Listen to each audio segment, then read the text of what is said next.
Bismillahirrahmanirrahim. Assalamualaikum warahmatullahi wabarakatuh.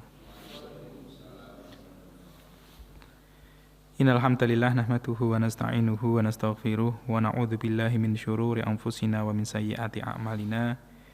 May yahdihillahu fala mudilla lahu wa may yudlil fala hadiyalah. Asyhadu an la ilaha illallah wahdahu la syarikalah wa asyhadu anna Muhammadan abduhu wa rasuluh. Allahumma salli ala Muhammad wa ala alihi wa ashabihi ajmain. Amma ba'du fa ya ibadallah usikum wa nafsi bitaqwallahi faqad fazal muttaqun. Alhamdulillahirabbil alamin. Pada malam hari ini kita kembali melanjutkan taklim tafsir yang telah sampai di surat Al-Baqarah ayat yang ke-282. 81 nggih. Kemarin 81, sekarang 282. Ini ayat paling panjang gitu ya di dalam Al-Qur'an.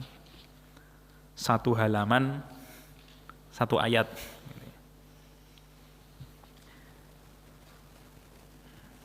Tapi kalau kita lihat nanti di dalamnya apa yang Allah sampaikan di ayat ini itu sangat jelas. Mungkin dari segi keterangan memang tidak terlalu panjang. Ya, semoga malam ini bisa selesai satu ayat. Baiklah, seperti biasa kita mulai dari terjemahan terlebih dahulu. A'udzu billahi minasyaitonir rajim. Ayat 282. Ya ayyuhalladzina amanu, wahai orang-orang yang beriman, idza tadayantum, apabila kalian berhutang, bidainin, dengan suatu hutang,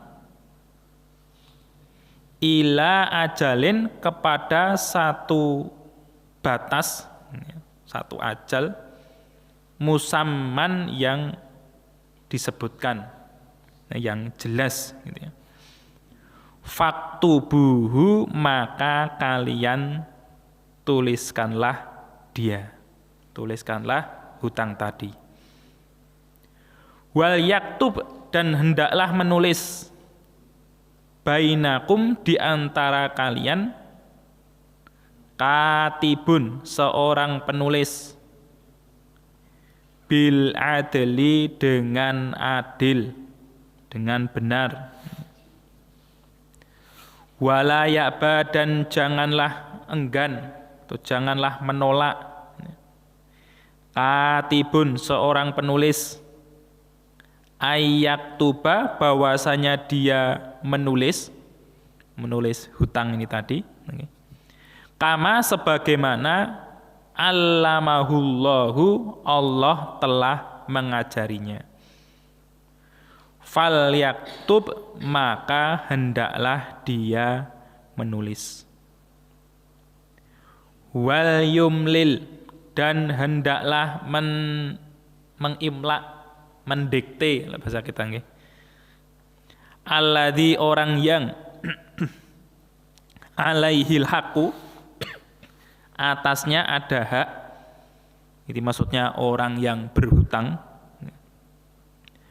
Wal yattaqillaha, dan hendaklah bertakwa Allah, bertakwa kepada Allah, Rabbahu, Rabbnya. Wala yabkhos, dan janganlah dia mengurangi, minhu, darinya, dari hutang tadi, syai'an, sesuatu pun. Fa'in, maka jika kana adalah, alladzi, orang yang alaihil haqqu, atasnya hak, ini orang yang berhutang, safihan, safihan itu bodoh atau kurang akalnya, au dha'ifan, atau lemah, aula yastati'u, atau dia tidak mampu, ayyumillah, bahwasanya dia mendikte, Huwa dia orang yang punya hutang tadi, fal yumlil maka hendaklah mendikte waliyuhu walinya bil adli dengan adil, dengan benar. Wastashhidu dan mintalah persaksian syahidaini 2 orang saksi mirrijalikum dari laki-laki dewasa kalian.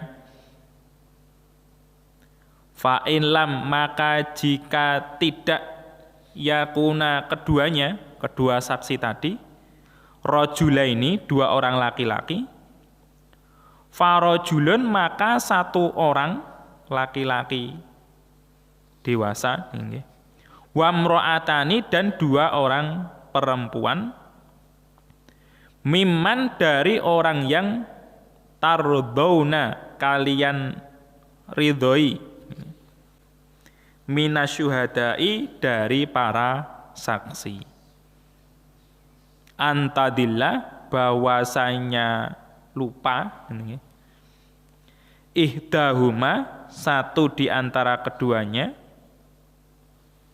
fatudzakira maka mengingatkan, ihdahuma salah 1 di antara keduanya, al-ukhra yang lain. Wala dan janganlah ya'basyuhada'u para saksi itu menolak, idza madu'u apabila mereka dipanggil. Jadi dipanggil untuk bersaksi, jangan menghindar, jangan menolak. Wala tas'amu dan janganlah kalian bosan, antaktubuhu bahwasanya kalian menulisnya, shaghiron kecil, au kabiron atau besar, hutang yang kecil atau hutang yang besar, ila ajalihi sampai batasnya. Dzalikum hal itu aqsatu lebih adil gitu ya. Indallahi di hadapan Allah, wa aqwamu dan lebih kuat, lisyahadati untuk persaksian, wa adna dan lebih dekat, alla tartabu bahwasanya kalian tidak ragu. Jadi lebih yakin, tidak ada keraguan. Illa kecuali antakuna bahwasanya adalah hal itu tijarotan, perdagangan, hadirotan yang hadir, itu maksudnya ya secara tunai, perdagangan secara tunai, tudirunaha kalian memutarkannya atau menjalankannya, bainakum di antara kalian. Falaisa malaikum maka tidak ada kata sekalian, junahun dosa, Allah taktubuha bahwasanya kalian tidak menuliskannya. Wa asyhidu dan kalian saksikanlah, idza apabila tabayatum kalian berjual beli, wala yudhara dan janganlah dimadoroti. Ada yang menerjemahkan dan janganlah memadoroti. Jadi bisa apa kalau dalam bahasa pasif, bisa aktif nih, kalimat aktif atau kalimat pasif. Katibun seorang penulis, wala syahidun dan tidak pula saksi.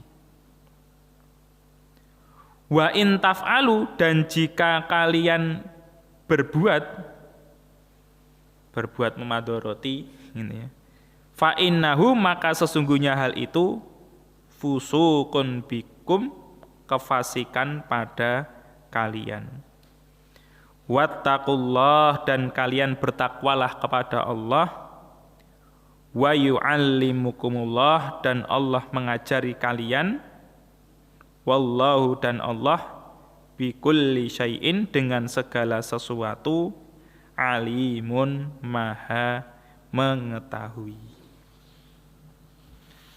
Itu terjemahan dari ayat yang panjang ini.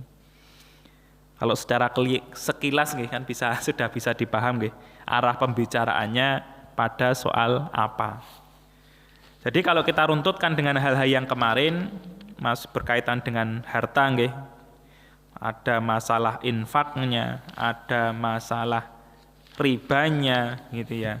Nah, ini masalah harta juga dalam hal hutang piutang.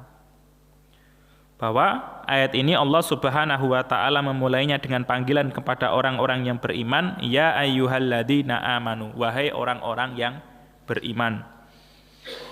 Kalau kata sahabat Abdullah bin Mas'ud, gitu ya, jika kita mendengar suatu ayat di sana dimulai dengan panggilan terhadap orang-orang beriman, ya kita perhatikan. Kalau di sana ada larangan, berarti ada larangan yang penting, gitu ya. Kalau ada perintah, ya di situ ada perintah yang penting, yang sangat bermanfaat. Nah, apa perintah dari Allah Subhanahu wa taala dalam ayat ini? Idza tadayantum bidainin. Apabila kalian berhutang dengan suatu hutang. Tapi kalau dalam prakteknya para ulama menjelaskan ya tidak hanya hutang pinjaman saja, gitu ya, tapi mungkin bayaran yang tertunda, gitu ya, atau mungkin titip, gitu ya, entah itu titip duit, titip barang, titip untuk membelikan, gitu ya. Artinya hal-hal yang berkaitan dengan hak orang lain, entah itu hutang, entah itu titipan, entah itu dalam bahasa-bahasa yang lain, gitu. Tapi ketika kita membawa atau seseorang membawa hak orang lain, itu hendaklah ditulis, nanti perintahnya seperti itu.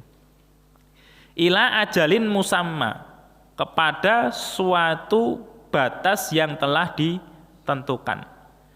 Maka dari sini para ulama mereka menyimpulkan bahwa hutang itu seharusnya ada batasannya. Jadi jangan sampai, gitu ya, kalau dihutangi orang misalnya, lagi kapan bayare? Ya sak gampang mulah, gitu ya. Nah, sak gampang itu bukan ajalin musamma, gitu ya, bukan waktu yang jelas.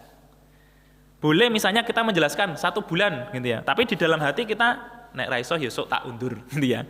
Atau nek raiso ya rong sasi ora apa-apa. Nek kira-kira rong sasi raiso ya somben meh tak ikhlaske, diniatkan seperti itu tidak masalah, gitu ya. Tapi ketika ada hutang, kita sebagai orang yang berhutang atau kita sebagai orang yang dihutangi, ya hendaklah memutuskan batas secara jelas. Kapan? Februari misalnya seperti itu. Tahun ngarep, gitu ya, atau 2 tahun lagi, tidak masalah. Nah, ketika keduanya saling ridho, tetapi ada batas yang perlu dijelaskan, gitu ya. Bukan sesuatu batas yang sak longgarmu kapan, gitu ya, sak senengmu kapan, gitu ya. Itu tidak jelas. Maka nanti akan sulit. Mungkin bagi dirinya sendiri tidak masalah. Tapi kalau seketika orang yang dihutangi itu meninggal, ahli waris punya hak, kan repot. Bagi meh disaur karo Pak Eka kapan, gitu ya. Karena dulu akadnya, perjanjiannya sak longgare, gitu ya. Mungkin bapaknya dulu karena ndak butuh, gitu ya, sak longgarmu lah. Tapi ahli warisnya mungkin karena tidak berkecukupan, gitu ya, perlu dengan harta warisnya, sehingga batasan-batasan itu sebaiknya dijelaskan, ditentukan secara pasti. Faktubuhu, maka tuliskanlah dia. Banyak ulama mengatakan bahwa perintah di sini adalah amrun bil irsyad. Bahasanya ya kalau mudahnya ya sunnah. Jadi hukumnya tidak sampai wajib. Walaupun salah satunya yang saya baca di tafsir Imam Sa'di itu ya, beliau menjelaskan ada kalanya wajib, ada kalanya sunnah.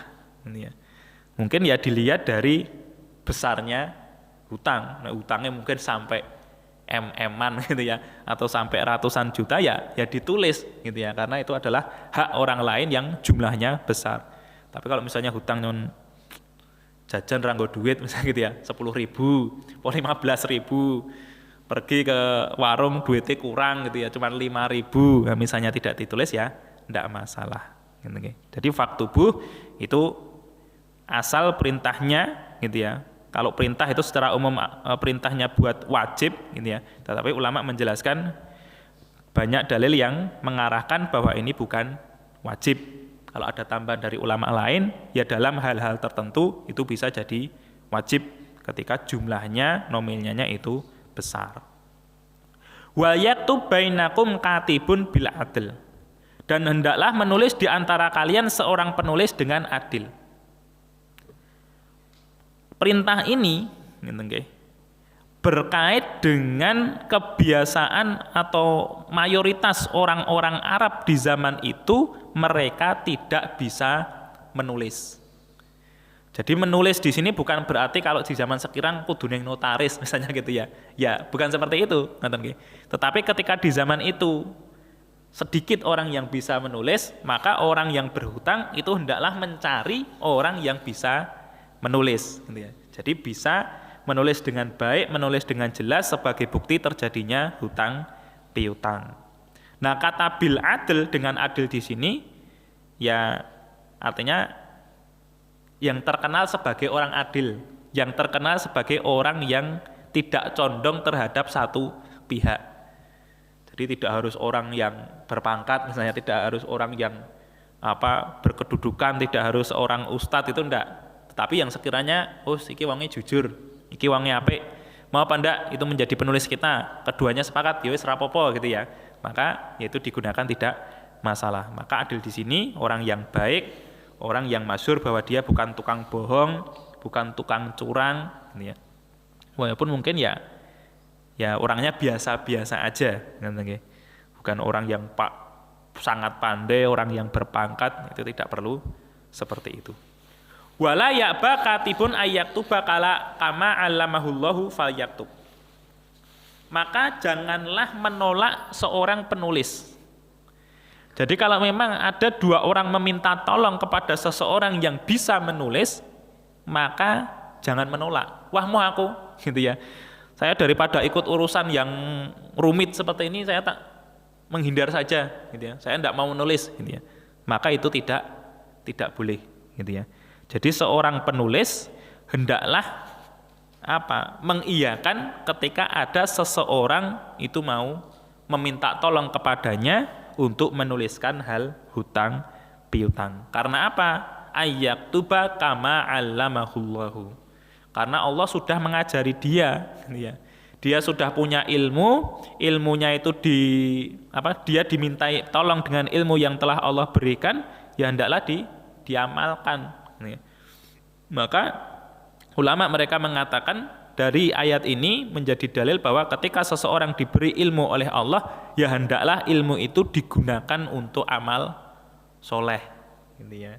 Digunakan untuk amal soleh, digunakan untuk kebaikan, sehingga ilmu yang Allah berikan itu juga bermanfaat untuk banyak orang. Fal yaktub, maka hendaklah dia menulis. Seakan-akan kalau kita lihat double nih. Maka janganlah seorang penulis itu menolak jika disuruh untuk menulis, okay? Seperti yang telah Allah ajarkan kepada dia, maka hendaklah dia menulis. Nah, perintah yang kedua ini, fal yaktub, itu adalah perintah untuk bersegera mengiyakan menulis. Artinya, wah, aku minta tolong untuk menulis. Wah, yo, tapi seminggu sih ya, cik sibuk ki. Misalnya seperti itu, jangan. Maka ketika seseorang meminta tolong untuk tadi, biar haknya tertunaikan, biar haknya tidak hilang, biar menjadi saksi misalnya seperti itu, ya hendaklah segera menulis. Karena kita tahu kan nulis seperti ini kan tidak memerlukan waktu yang lama, gitu.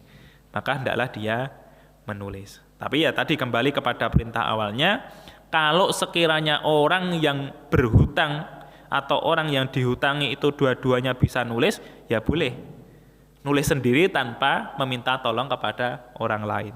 Tetapi ketika tidak bisa, mencari pihak lain untuk menuliskan hutang tersebut. Nah, tulisannya itu dari mana? Munculnya tulisan itu siapa yang membuat? Gitu. Wal yumlilil ladzi alaihil haqqu. Yang mengimlakkan, yang menuliskan, mendiktekan itu orang yang berhutang. Jadi saya hutang sekian, akan saya bayar tanggal sekian hari ini, gitu ya, tahun sekian, bulan sekian. Itu muncul dari orang yang berhutang. Karena apa? Salah satu hikmahnya kan nanti kan yang mempunyai tanggungan, yang mempunyai kewajiban itu kan orang yang berhutang. Sehingga ketika dia sudah mengiyakan, sudah memutuskan, ya dia yang bertanggung jawab atas keputusan tersebut. Kalau yang buat orang yang dihutangi kan mungkin bisa ditolak. Jano aku raiso misalnya. Dulu sebenarnya saya tidak bisa, ya dipaksa untuk seperti ini, ya saya iya-iyakan saja, misalnya seperti itu. Tetapi kalau itu muncul dari orang yang berhutang, itu menjadi tanggung jawab dia, menjadi kewajiban dia, ya dia sendiri yang memutuskan kapan akan membayar, di mana, kalau itu berupa tempat, besarannya berapa, itu semuanya muncul dari orang yang berhutang. Kalau di zaman kita sekarang yang nulis kwitansi itu yang nerima duit nggih. Yang dapat bayaran apa dapat duit itu yang nulis gitu ya. Jadi kalau itu masalah hutang piutang, yang menerima duit yang diutangi ya yang nulis kwitansi, nanti yang tanda tangan apa nih kok materai gitu ya. Baru nanti catatannya dibawa oleh orang yang diutangi gitu ya, sebagai pegangan, ini loh dulu tulisanmu, ini tanda tanganmu, perjanjian kita seperti ini. Itu ya sesuai dengan apa yang disampaikan oleh Allah Subhanahu wa taala. Wal yattaqillaha rabbah. Nah, dalam penulisan itu ya hendaklah dia bertakwa kepada Allah, bahwa menjadi tanggung jawab dia, menjadi kewajiban dia apa yang dituliskan di dalam kertas tersebut. Wala yabakhas minhu syai'a, dan tidak mengurangi darinya sesuatu pun. Entah itu dalam soal bayaran, misalnya gitu ya, 10 juta, ya ditulis 10 juta. Tanggalnya, perjanjiannya apa? Perjanjiannya 2 bulan, ya ditulis 2 bulan. Gitu ya. Tidak dikurang-kurangi, tidak diubah-ubah. Gitu ya. Itu tidak mengurangi sedikit pun dari hutang piutang tersebut. Nah, kemudian dalam soal yang lain, fa in kana alladhi alaihil haqqu safihan aw dha'ifan aw la yastati'u ayyumilla huwa falyumlil waliyuhu bil adl. Jadi ada kasus-kasus tertentu yang berhutang itu adalah orang yang safih. Safih itu kurang akalnya. Gampangannya kurang akal itu adalah orang yang tidak bisa atau tidak baik dalam mengurus harta. Jadi orangnya itu tidak ora pinter gitu ya. Terkenal wah nek nyekel duit piro-piro mesti entek gitu ya. Kalau bisnis apa saja mesti rugi. Kalau bisnis apa saja mesti ndak bisa balik misalnya itu. Artinya orang yang kemampuan untuk mengelola harta itu tidak baik. Atau ulama ada yang mengatakan safih itu ya termasuk orang yang gila, kemudian orang yang mungkin ada cacat secara mental gitu ya.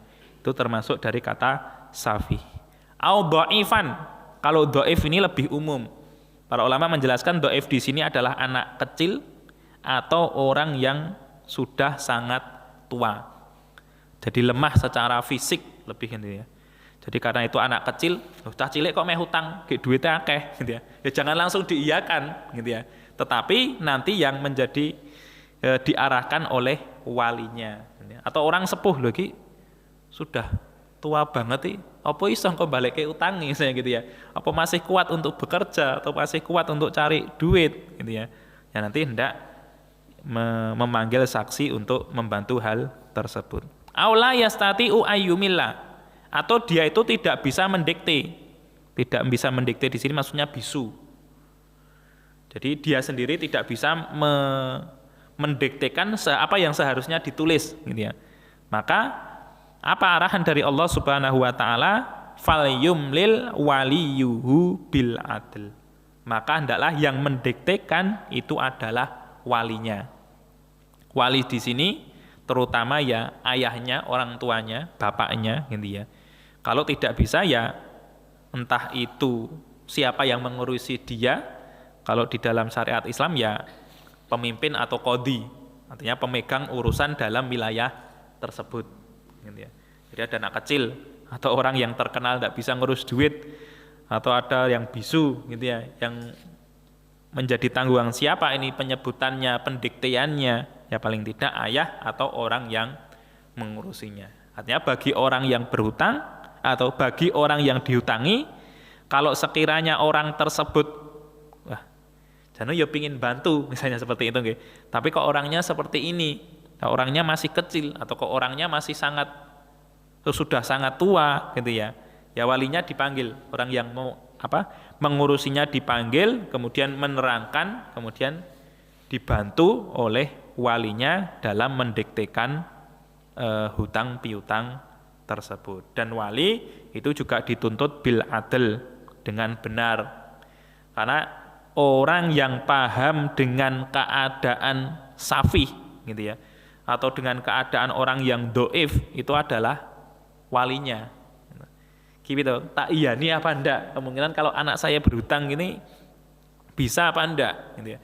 Ini bapak saya sudah sepuh, hutang segini besar, mampu untuk membayar apa enggak gitu ya. Yaitu nanti menjadi tanggung jawab walinya. Walinya membantu mengarahkan hal tersebut. Wastashhidu syahidaini mir rijalikum. Tadi yang awal dalam soal penulisan gitu ya. Kemudian selain dalam soal penulisan, hendaklah mencari 2 orang saksi mir rijalikum, dari orang dewasa laki-laki. Jadi rijal di sini tidak boleh anak-anak, tidak boleh perempuan. Jadi harus laki-laki yang sudah dewasa. Nah perintah ini ya sama. Penulisan tadi juga perintahnya bersifat sunnah, bersifat hasungan. Mencari saksi itu ya juga sifatnya hasungan, gitu ya. Artinya ya kalau misalnya nulis tok wae ya tidak masalah, gitu. Kalau misalnya disaksikan wae oleh orang lain ya tidak masalah. Kalau tanpa saksi dan tanpa tulisan pun ya tidak masalah, gitu ya. Artinya ketika kedua orang tersebut nanti saling ridho, saling paham satu dengan yang lain, mungkin dalam nilai-nilai yang tidak terlalu besar. Fa'ilam yakuna rajulaini farajulun wa imra'atani mimman tardawna minasyuhada. Maka jika tidak ada 2 orang laki-laki dewasa, maka bisa diganti dengan 1 orang laki-laki dan 2 orang perempuan mimman tardawna minasyuhada, dari orang yang kalian ridhoi dari para saksi. Nah, kalian ridhoi ini dalam masalah apa? Ya dalam masalah orangnya, kebenaran orangnya ini, kejujurannya, gitu. Juga dalam masalah dinnya, dalam masalah keimanannya. Orang ini soleh apa enggak? Orang ini suka bohong apa enggak? Gitu ya. Kalau keduanya sudah sepakat, oh saksinya ini dan ini, ya kemudian diputuskan hal tersebut. Nah misalnya kemudian ada pembahasan di kalangan ulama, misalnya gitu, tidak ada orang laki-laki, adanya 4 orang perempuan. Lah boleh apa enggak menggantikan 1 orang dan 2 orang perempuan? Ulama berselisih pendapat. Ada yang mengatakan boleh, ada yang mengatakan tidak boleh. Ada yang mengatakan ya harus 1 dan 2 orang perempuan, minimal seperti itu. Ada yang mengatakan lah kalau enggak ada laki-laki, misalnya di rumah tersebut, yang di kampung tersebut, misalnya yang laki-laki pada kerja semua, adanya perempuan saja, 4 orang perempuan, ya ada yang mengatakan hal tersebut boleh. Artinya hal tersebut ada perselisihan di kalangan ulama. Memang dalam beberapa hal, di dalam Islam perempuan itu perempuan itu separuh dari laki-laki. Ada ulama yang mengatakan dalam 5 hal. 5 hal perempuan separuh dari laki-laki. Pertama itu dalam soal persaksian. Sampai kalau ada ulama yang mengatakan kalau dalam soal persaksian perempuan itu tidak bisa dalam masalah hudud. Jadi misalnya perempuan ada yang mengatakan saya bersaksi orang itu telah zina, 4 orang perempuan, itu tidak bisa. Jadi bisanya menjadi saksi itu dalam masalah muamalah. Jadi dalam soal harta, dalam soal saksi jual beli itu tidak masalah. Tapi dalam saksi dipanggil hakim, kemudian orang ini benar mencuri apa enggak, menjadi saksi pencurian, menjadi saksi perzinaan, menjadi saksi minum khamr gitu ya. Ada ulama yang mengatakan perempuan itu tidak bisa. Mungkin ya kalau dari hikmahnya mungkin dari segi keamanan gitu. Jadi kan mungkin nek jadi saksi kan terancam gitu ya. Karena terancam, karena nanti bisa ditekan, entah ditekan hidupnya, entah ditekan keluarganya. Mungkin kalau laki-laki dalam hal tersebut lebih kuat daripada perempuan.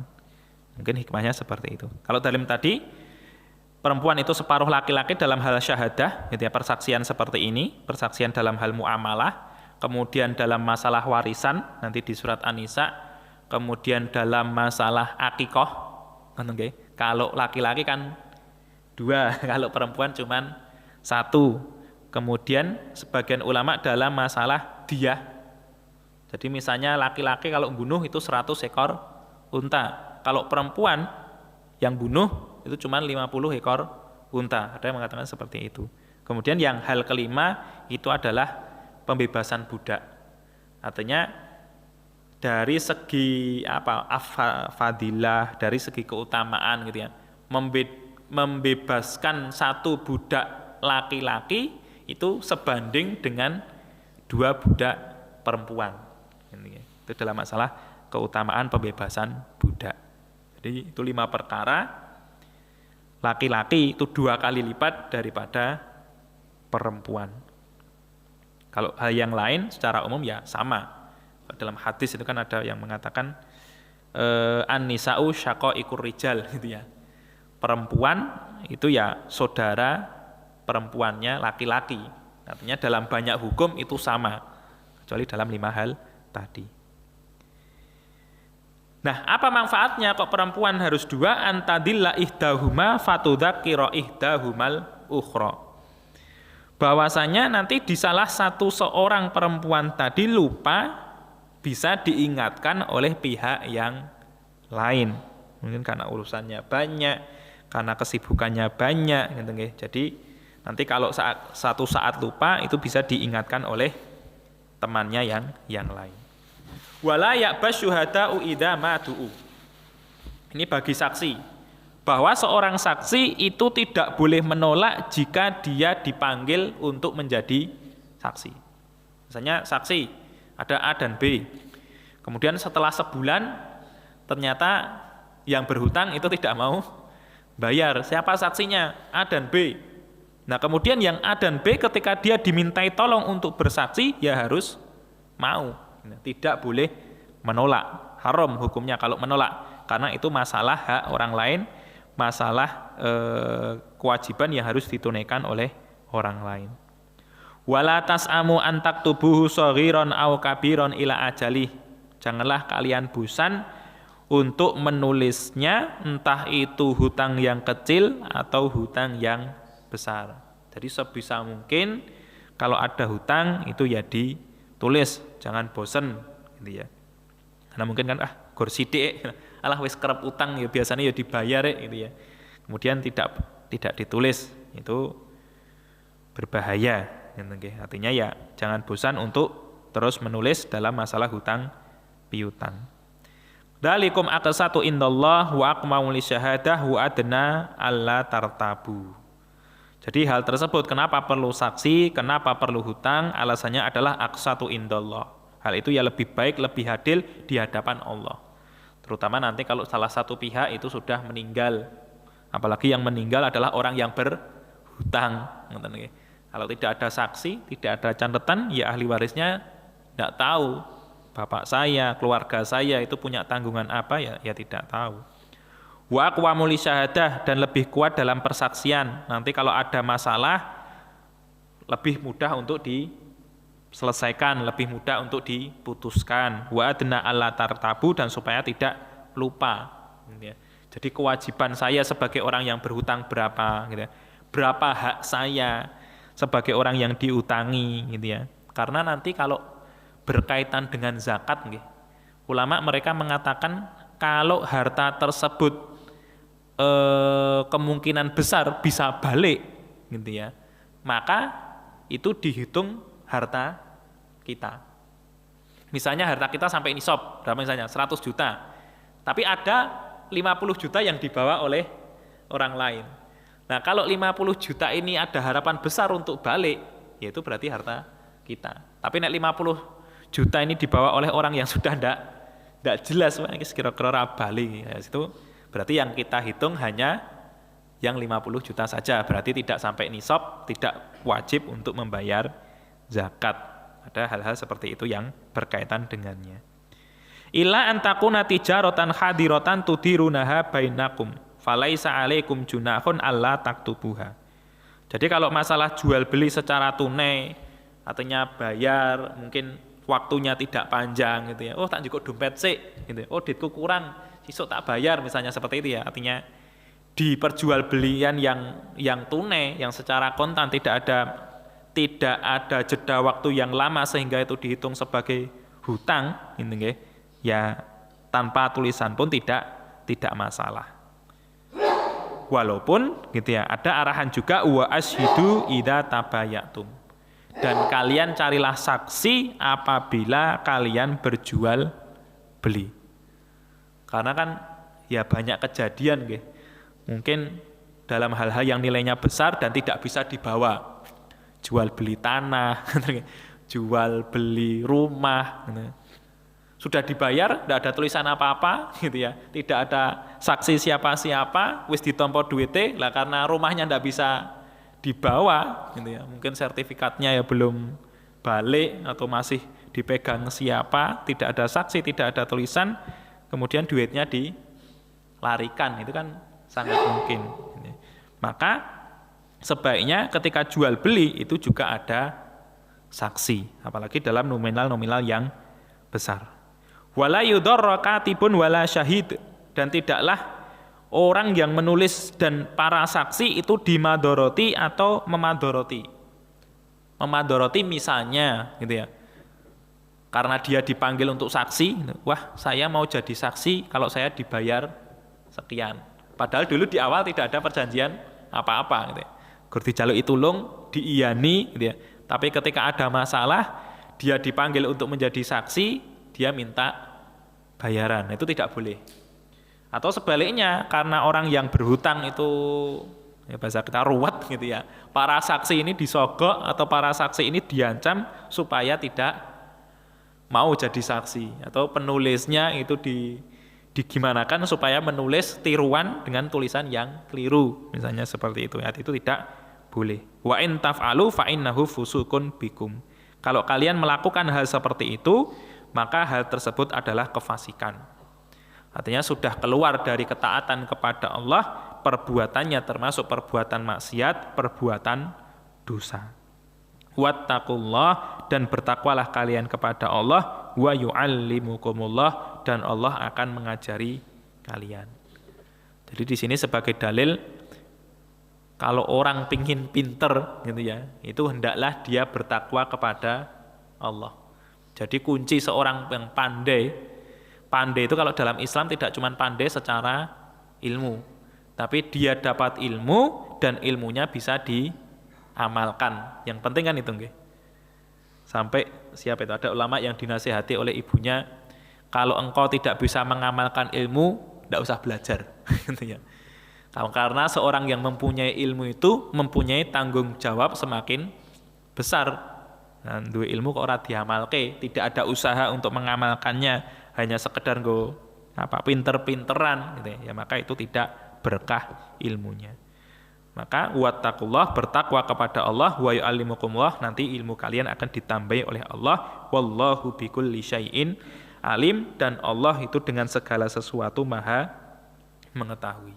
Ya kaitannya dengan hutang ini, entah hutang yang ada saksinya, entah hutang yang ada tulisannya, atau hutang yang tidak ada catatan dan saksi apapun, tapi hendaklah kita semua tahu bahwa Allah menjadi saksi atas hal tersebut.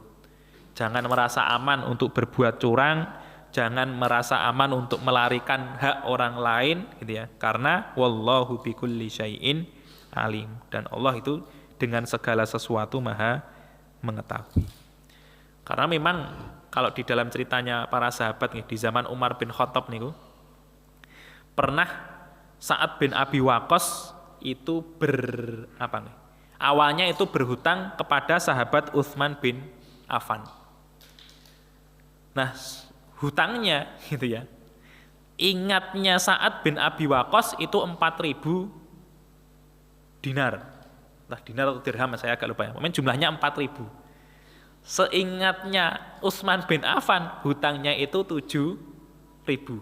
Jadi selisih 3.000 koin, 3.000 ya entah dinar atau dirham gitu ya.